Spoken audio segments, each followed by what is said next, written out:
할렐루야. 예, 오늘 이 오후에 나오신 모든 분들에게 하느님의 특별한 은혜와 권능이 갑절이나 더하기를 축복합니다. 재밌는 이야기를 하나 하고 시작할게요. 설교를요. 요새 이제 신천지 이분들이 이제 완전히 오픈했거든요. 오픈해버렸습니다. 공공마다 로타리 막 뭐하다 그냥 막 공터마다 그냥 신천지가 쫙 깔렸습니다. 그리고 역시나 나를 찾아왔어요. 10년 전에도 타켓 1번 있는데 오늘도 타켓 1번이 되어서 얼마나 기쁜지 모르겠습니다. 신천지 타켓 1번 김상조. 신천지 저는 절대로 다른 교회 가면요 신천지 출입 금지 이래가지고 신천지 출입을 금합니다 이 쭉 있잖아요. 그런 거 써놨죠. 우리 교회는 왜 안 쓸까요? 예? 뭘 그런 거 써요. 귀찮게. 신천지도 오고 막 스님도 오고 그런 거지. 하나님의 교회도. 그래 자신이 없나. 아이고, 내 볼 때마다 우리 동기들 친구들 교회 가면 그래 써놨더라고. 이거 떼라. 신천지 저 아버지도 와야 되고 이만희 형님도 오고 막 이만희 저거 아버지도 돌아가셨지. 동생도 오고 그런 게 교회지. 스님도 오고 막 부처님도 오시고 막 공자님도 오시고 다 와야 돼. 무당 누나도 오고 막 그래가 오는 게 교회지.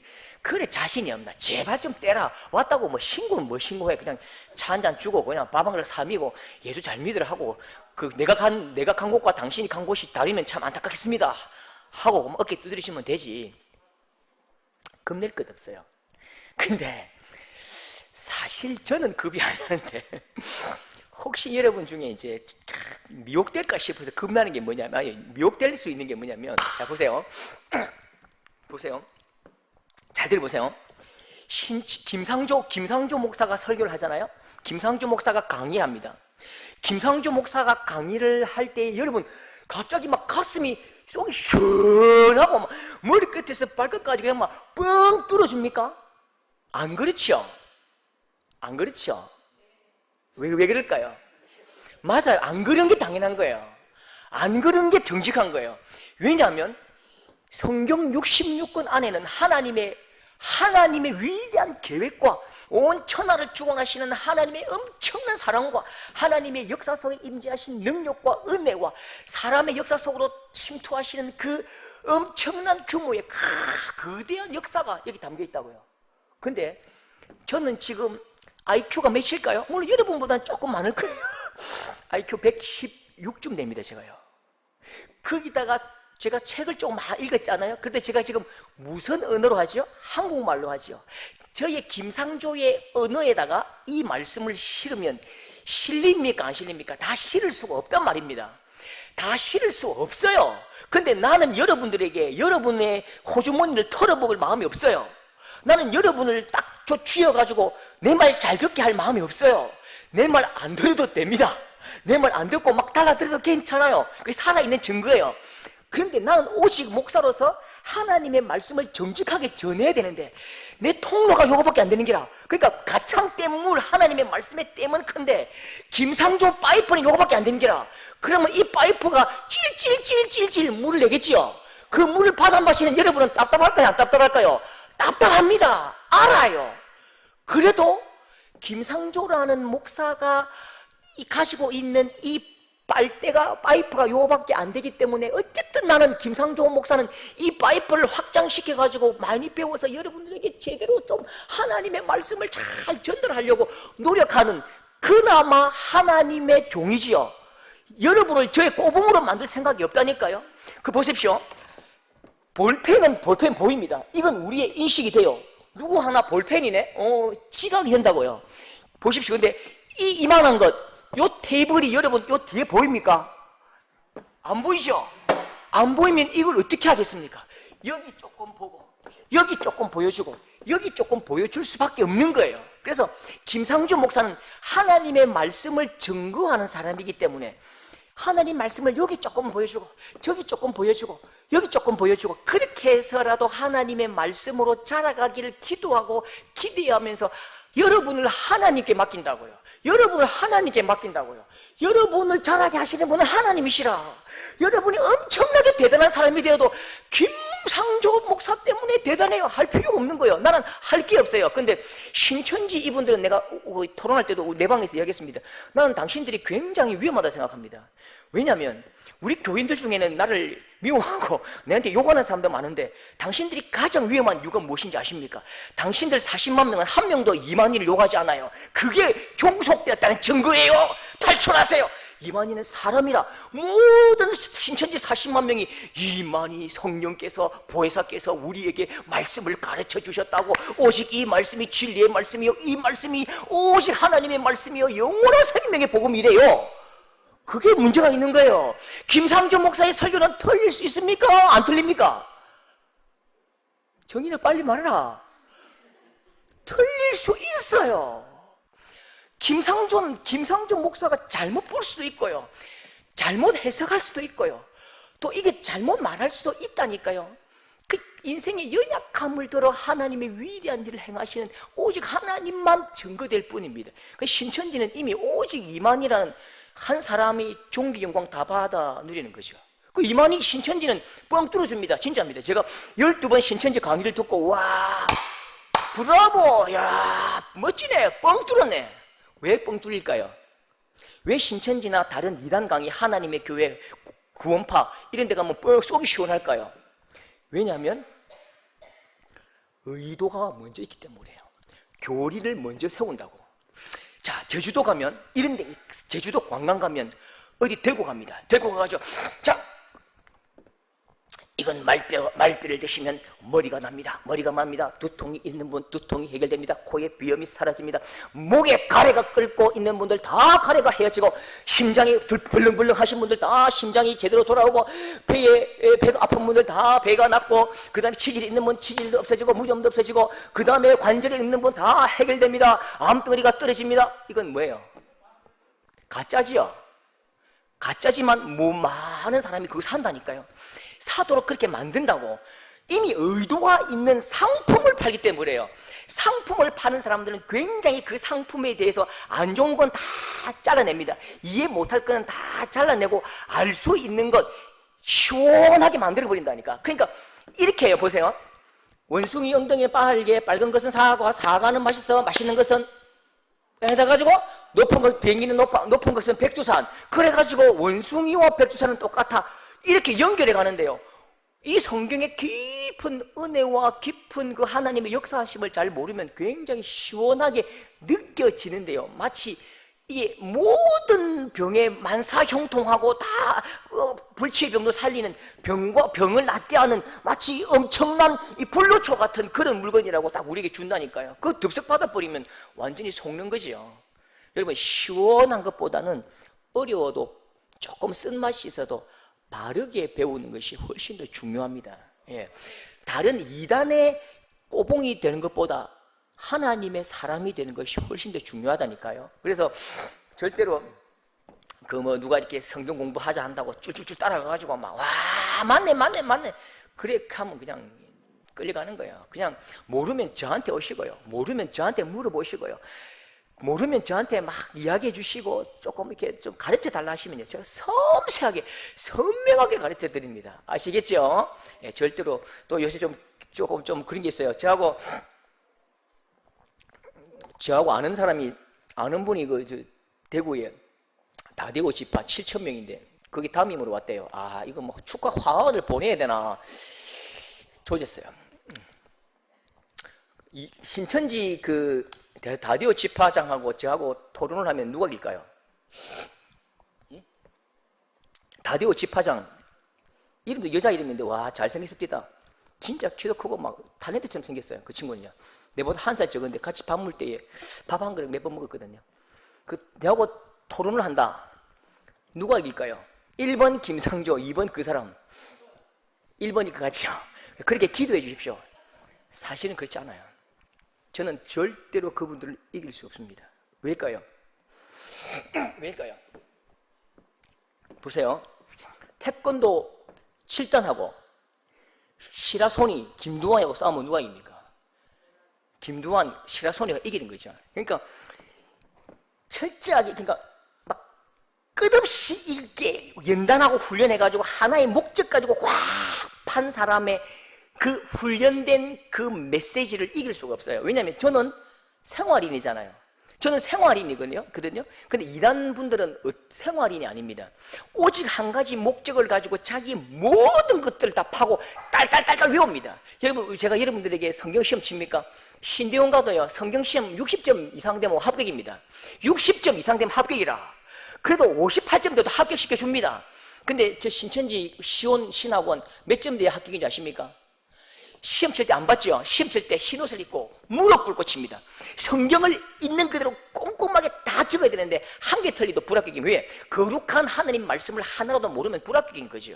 그렇게 완전히 강철처럼 막 북한의 막 특수부대처럼 연단되고 깎이고 눈이 부랍뜨고 막 달라드는 인간을 어찌 이기겠습니까? 안 만나는 게 상책이지. 사실 저런 사람 만날까 싶어 조금 겁나는데요. 그냥 만나면 토론하지 말고 막 밥 사주고 힘내고 밥 먹고 건강하고 어디 예수 잘 믿으라고 말아야 되는 거죠. 그래서 여러분 꼭 두 분, 세 분 다니면서 막 이렇게 여러분들에게 친절하게 하시는 분들 거의 다 이제 신천지 분들인데요. 겁먹지는 마시고요. 또 사무실에 오시면 집사님들 계시면 커피 한 잔 주시고 또 막 성경 이야기 하자면 막 따라가지 마시고요. 아, 내 잠 온다고 집에 가고 있어. 집에 가 자 주무셔야 돼. 아, 그렇습니다. 자, 하나님 말씀 한번 볼까요? 자, 보세요. 지금 우리가 느헤미야를 보고 있잖아요. 느헤미야, 이름도 웃기는, 여러분 진짜 잘 볼 수 없는 성경인데, 다윗, 솔로몬, 그 다음에 르호보암 쭉 나가다가 이 사람들이 범죄하기 때문에 나라가 갈라지고, 그 다음에 다 잡혀가 아수르에게 공격당해서 나라가 뺏기고 바벨론으로 잡혀가고 난리가 납니다. 그리고 몇 년 만에 돌아옵니까? 다니엘, 에스겔, 스룹바벨 다 어린 시절에 끌려가다가 70년 만에 돌아옵니다. 70년 만에 돌아갔어요. 근데 오늘 이 사건은 그 사건과 비슷한데 이게 몇 년이냐? 이게 지금 140년입니다. 140년이 지난 시간이라. 그러니까 다니엘 이후에 다 돌아간 이후에 140년 만에 이 상황인데 이미 많은 사람들이 돌아가서 에스라하고 스룹바벨이 성전을 짓고 그냥 예배드리고 막 감동적인 상황에서 부흥회가 열리고 교회가 성장하고 막 감동적인데 하나가 없는 거예요. 하나가 뭘까요? 우리를 지켜줄 성벽이 없는 거예요. 성벽이 없기 때문에 계속 공격을 당하는 거예요. 공격을 당하고 잡혀갑니다. 우리 백성들이 지금 나쁜 적들에게 다 잡혀가고 공격당해서 살 수가 없습니다. 그 이야기를 느헤미야가 듣고 느헤미야가 어떻게 행동하고 기도하고 하나님께서 어떻게 역사하셨는지를 보여주는 이야기입니다. 자, 보십시오. 이 전 세계가 지금 이 물 때문에 난리인데요. 모든 문명은 물길을 따라 흘러갑니다. 물길을 따라 흘러가죠. 문명도 다 물길을 따라 낸다고요. 메소포타미아 문명 아시죠? 티그리스, 유프라테스, 황하 문명, 황하강, 인더스강, 인더스 문명 이런 게 있잖아요. 모든 물길을 따라서 이 문명이 서기도 하고 물이 마르면 문명이 죽어버리는데 여러분 온 세계와 역사에 거대한 또 다른 하나의 물줄기가 있어요. 그게 뭘까요? 기도의 눈물입니다. 느헤미야서를 읽어보면요 기막힌 하나님의 역사심이 막 불타거든요. 손에 땀을 쥐고 심장이 벌렁벌렁거리게 하는 엄청난 승리의 기록들이 막 기록되어 있는데 자 보십시오. 하나님의 기막힌 일을 보십시오. 6장 15절에 보면 같이 읽어볼게요. 시작. 성병 역사가 52일 만인 엘루월 25일에 끝남에 그들이 우리 하나님께서 이 역사를 이루신 것을 알면요 완전히 허물어진 예루살렘 성벽을 세우는데 엄청나게 빠른 시간에 끝내버립니다. 더 놀라운 것은요 8장 8절에 다 같이 시작. 하나님의 율법책을 낭독하고 그 낭독하는 것을 다 깨닫게 하니 말씀을 듣고 우는지라. 자 보십시오. 느헤미야가요 포로였단 말입니다. 느헤미야가 포로인데 하나님 어떻게 합니까? 하나님 좀 도와주십시오. 기도하니까 갑자기 술 맡은 관원이 되었죠. 느헤미야가 그냥 총독으로 임명이 되지요. 나무가 어디 있습니까? 벽돌이 어디 있습니까? 가는 곳곳마다 갑자기 벽돌이 주어지고 나무가 주어지고요. 그냥 자기 백성들을 사육하던 그 백성들과 전쟁에서 그냥 순식간에 이긴다고요. 더 놀라운 것은요 이 백성들이 원래 1시간을 예배하지 못하던 사람들이 8시간을 서서 예배를 드립니다.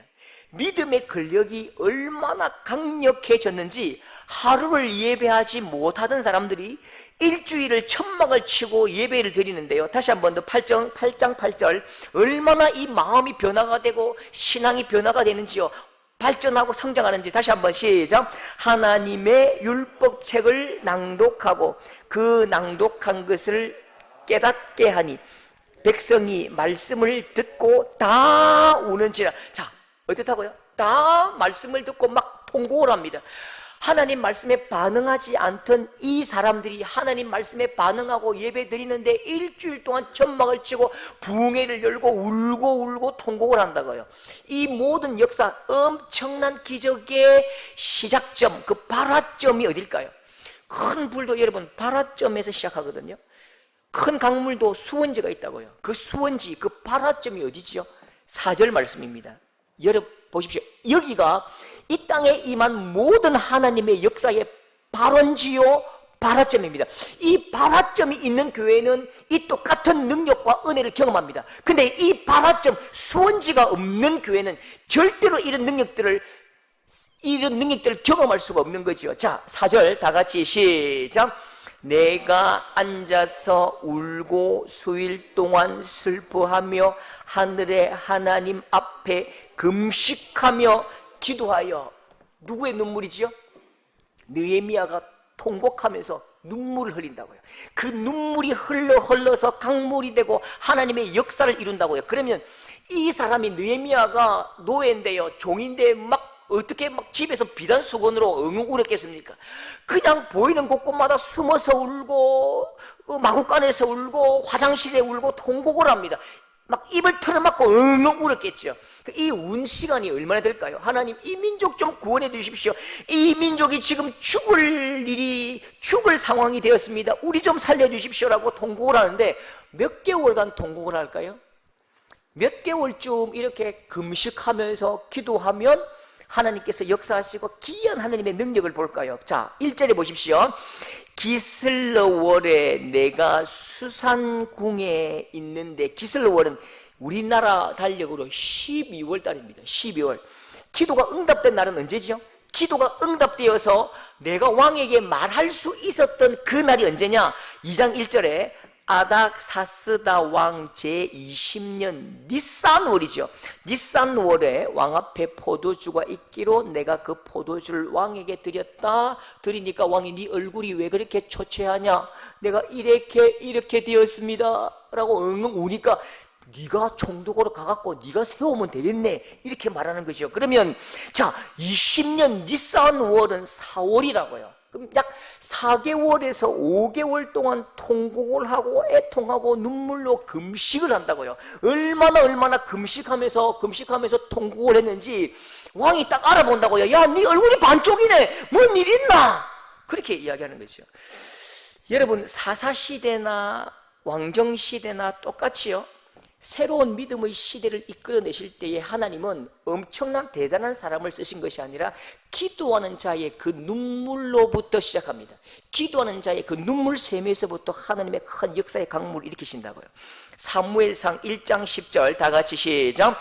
한나가 마음이 괴로워서 여호와께 기도하고 통곡하며, 여호와께 기도하고 통곡하며 한나의 눈물로부터 새로운 하나님의 역사, 사무엘과 다윗의 시대를 열어가신다고요. 그러면 솔로몬 성전 시대를 여시고 새로운 구원 역사를 기록하실 때에 또 하나님은 무엇을 쓰시지요? 시편 51편 17절 같이 읽겠습니다. 하나님이여 상하고 통회하는 마음을 주께서 멸시하지 아니하시리다. 이 다윗의 아픈 마음, 다윗의 고통하고 통회하는 이 애통하는 마음, 회개하는 마음을 들어 쓰셔서 하나님의 역사를 이루시고 솔로몬 시대의 새로운 성전 중심의 역사를 시작하신다고요. 여러분, 이 느헤미야가 1장 4절에 앉아서 울고 수일 동안 슬퍼하며 하늘의 하나님 앞에 금식하며 기도합니다. 자, 왜 금식하며 애통하고 슬퍼하고 아파하고 기도하죠? 그건요, 하나님의 꿈과 하나님의 소원과 하나님의 마음과 하나가 되기 때문이죠. 하나님의 마음과 내가 하나가 되면 하나님의 아픔을 내가 똑같이 아프고 느낍니다. 여러분, 오늘 이 시대의 가장 대한민국 사회, 대한민국 교회의 가장 큰 문제는요, 뭐 어떤 도덕성 회복이다, 세습이다, 천만의 말씀입니다. 대한민국 교회의 오늘 가장 심각한 문제는 문둥병, 문둥병 아니죠. 한센시병, 옛날 말로 하면 문둥병, 안 좋은 말입니다. 그런 말씀은 안 되는데요. 나병, 좀 좋은 말로 하면 한센시 병에 걸렸습니다. 한센시 병에 걸리면 어떻죠? 한센시 병에 걸렸을 때에 제가 이렇게 뜨거운 바늘로 쿡 찌르거나 뜨거운 물에 탁 담가면 내가 아픔을 느낍니까? 안 느낍니까? 느낌이 없어요. 한센시 병의 심각한 문제가 그겁니다. 코가 떨어지고 손가락이 떨어져도 아픔을 느끼지 못한다고요. 왜?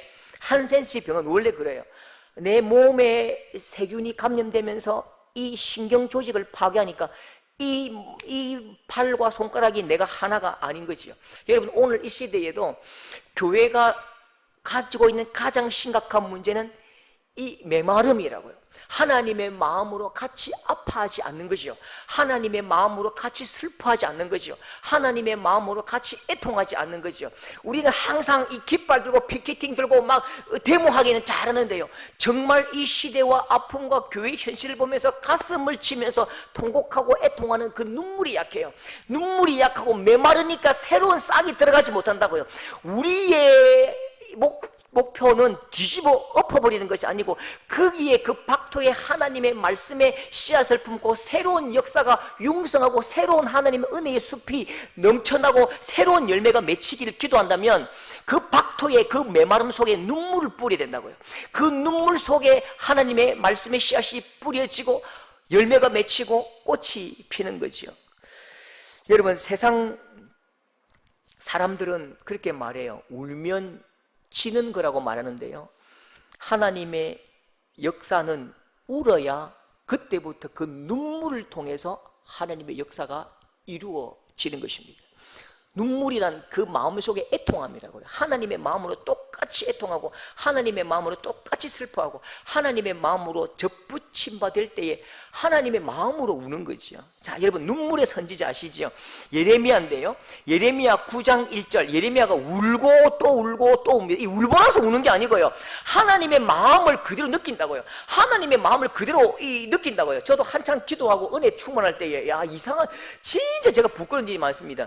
하나님 막 기도하고 성령 충만하고 막 능력이 나타나니까 내가 실제 그런 거 아니라고. 나는 내 스스로 알잖아요. 경건의 능력도 없고 모양도 없는데 기도하니까 막 나았대요. 내가 막 기도하고 성령의 불이 떨어지니까요.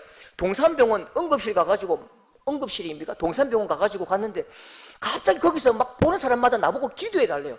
기도해 주면 보통 목사들은요, 종교적 습관이 있어서 그 기도하거든요. 하나님, 거룩하신 아버지 하나님, 낫게 하시고 치료하시고 성령의 피 묻은 손으로 안수해 주셔서 입으로만 하는 거죠. 내 마음은 하나도 거기에 반응하지 않는다고요. 이 사람의 아픔과 고통을 반응하지 않는 거죠. 근데 나에게 성령이 충만하고 하나님 마음에 딱 접붙임 받을 때에 쟤도 지금 왜 그런지 몰라요. 동산병원 그 응급실 갔는데 기도해 달라고 그래서 딱 기도하는데 내 속에, 내 손에, 내 마음에 이 사람의 암에 걸린 이 사람의 아픔과 슬픔과 고통과 이 남편을 먼저 하늘로 보내야 할 이 여성의 마음이 그대로 다가오니까요. 기도하는데 하나님 좀 도와주십시오.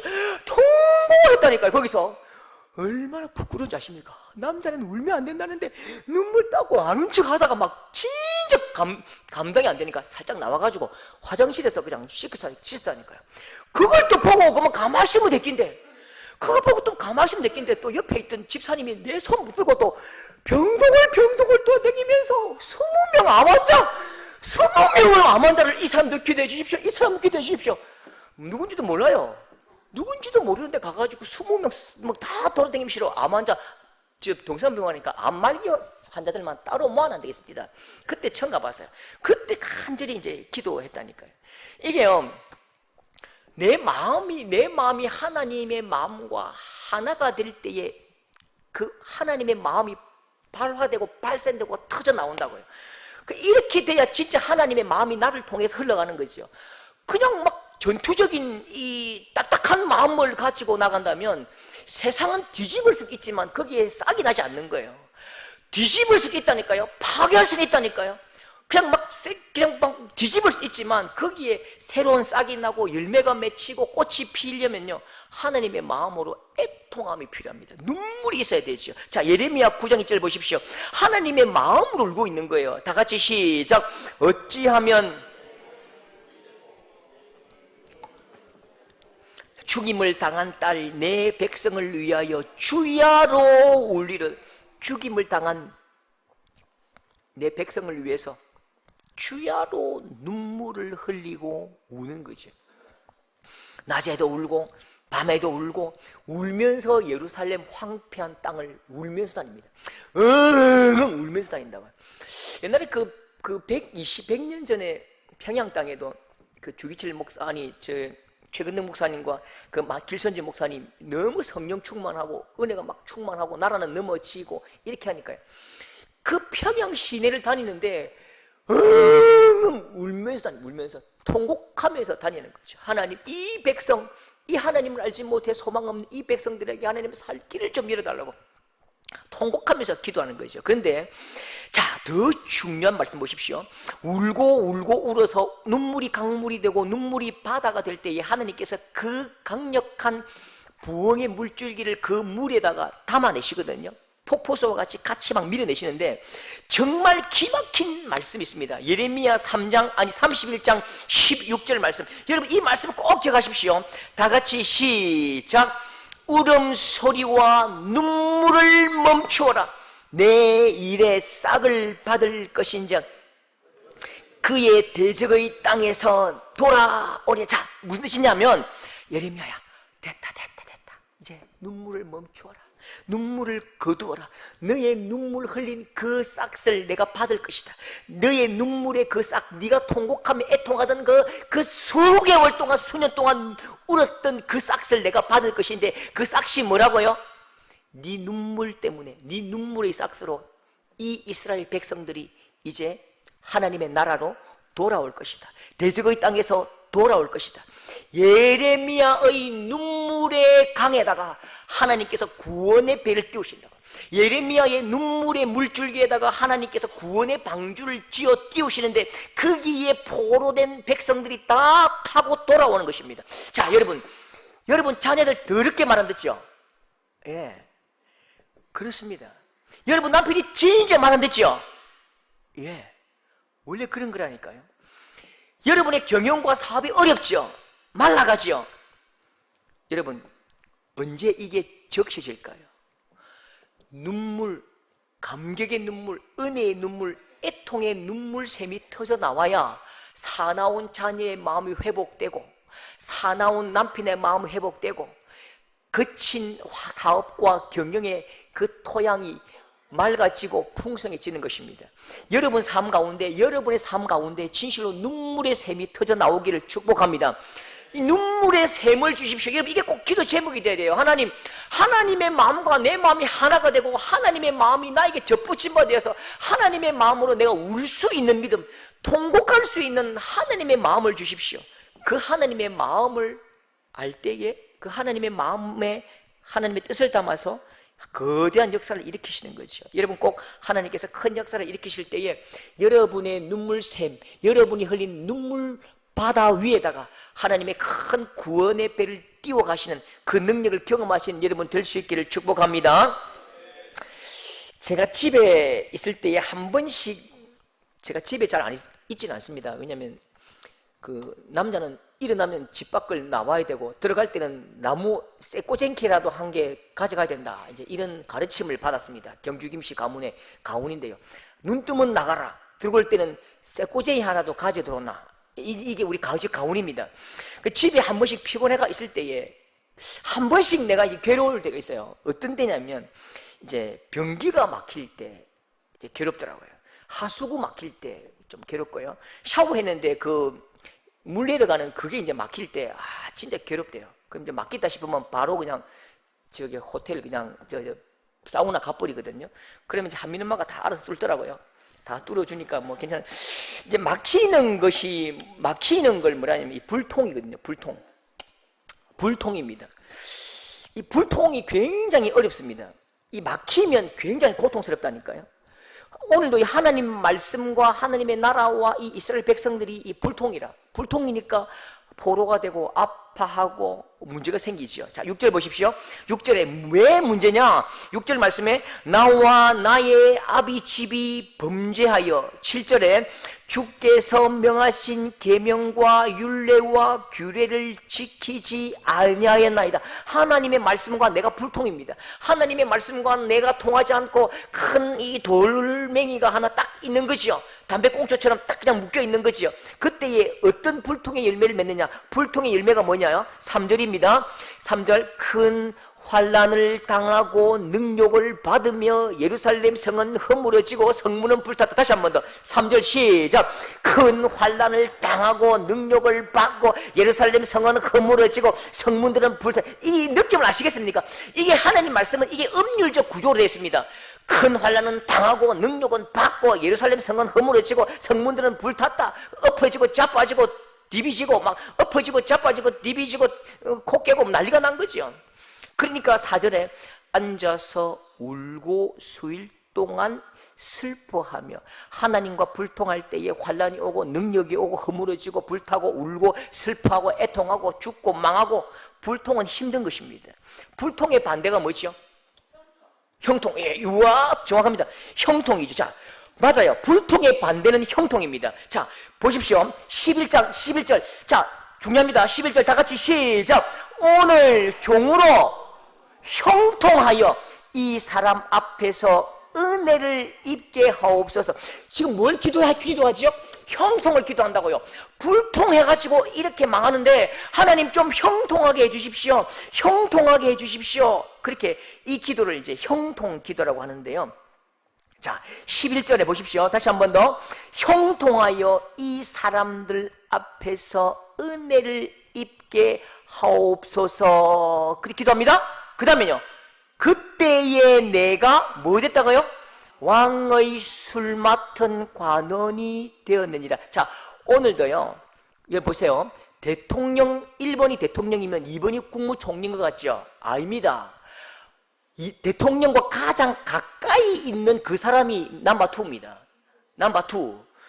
이 왕도요, 이 시대에도 아닥사스당 왕보다도 왕 있고 국무총리가 있겠지만, 술 맡은 관은 매일 아침마다 보는, 밥 먹는 때마다 보는 이 사람이 넘버2가 된 거예요.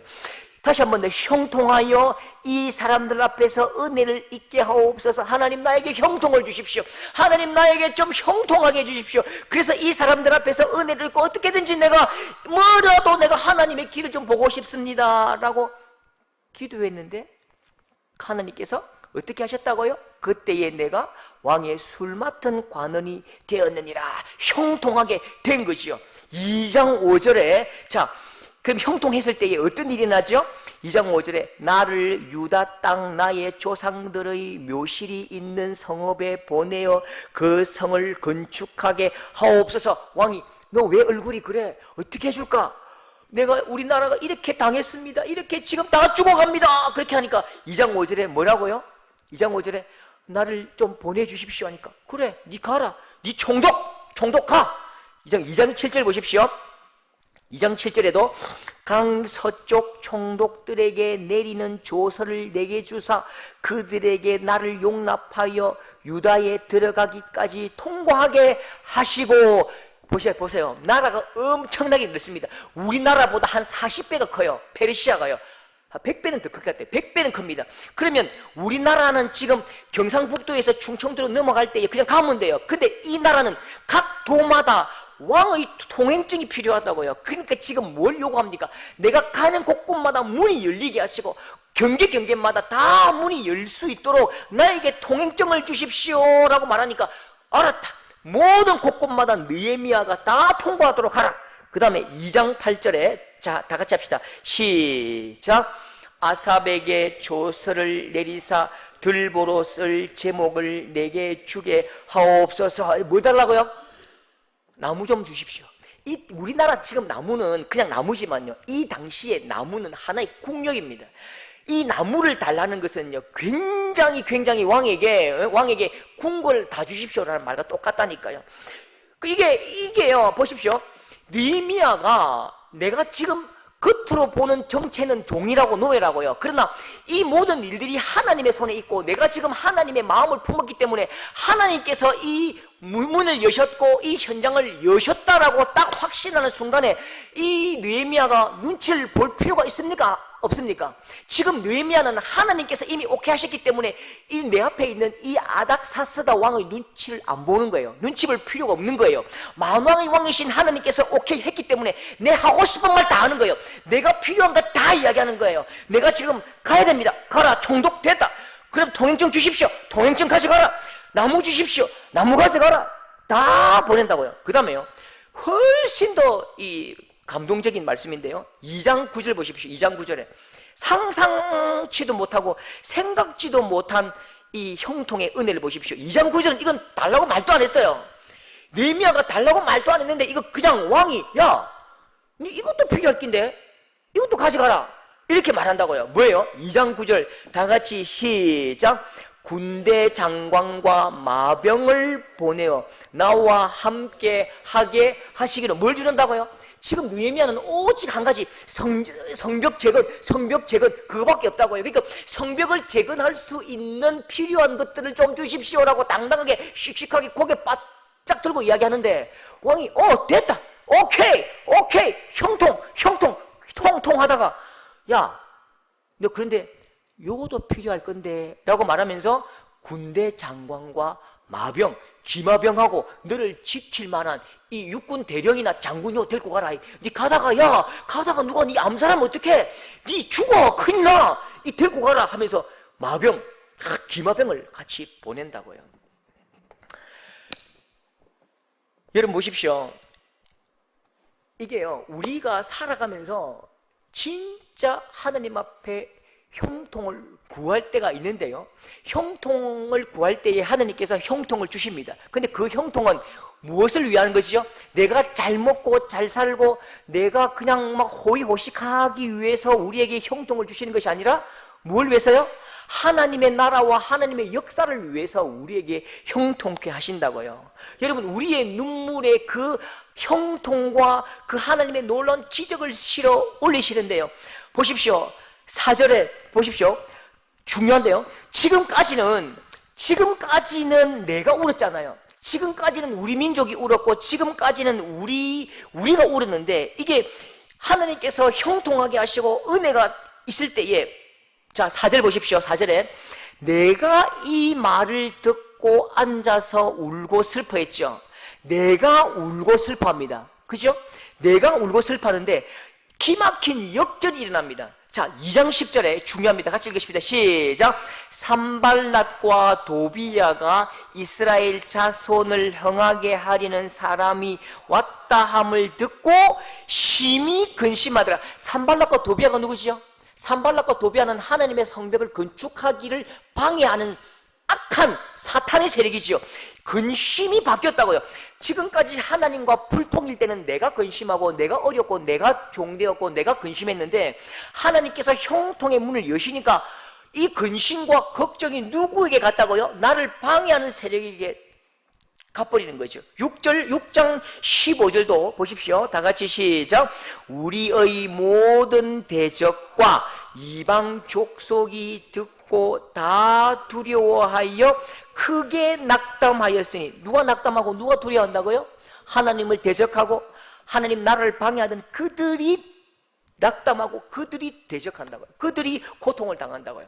여러분, 우리가 하나님 앞에 형통할 때에 우리의 근심을 바꾸시고 기쁨으로 우리의 고민을 바꾸셔서 은혜로 능력으로 나타내실 것입니다. 반대로 우리가 하나님 앞에 형통하고 나아갈 때에 적들이 두려워할 것입니다. 그러나 우리가 하나님 앞에서 이 형통의 복을 누리지 못하고 하나님의 꿈을 우리 마음속에 품지 못할 때에 우리가 여전히 근심하고 우리가 여전히 고통을 당하는 것이죠. 여러분, 진실로 여러분 삶 가운데 형통의 복이 있기를 축복합니다. 하나님의 마음을 품고 형통하여 여러분 삶 가운데 평안이 있고 하나님의 그 거룩한 책임과 거룩한 은혜를 어깨에 짊어지고 능력 있게 살아가시는 우리 위대한 우리 서도교회의 성도들이 다 될 수 있기를 축복합니다.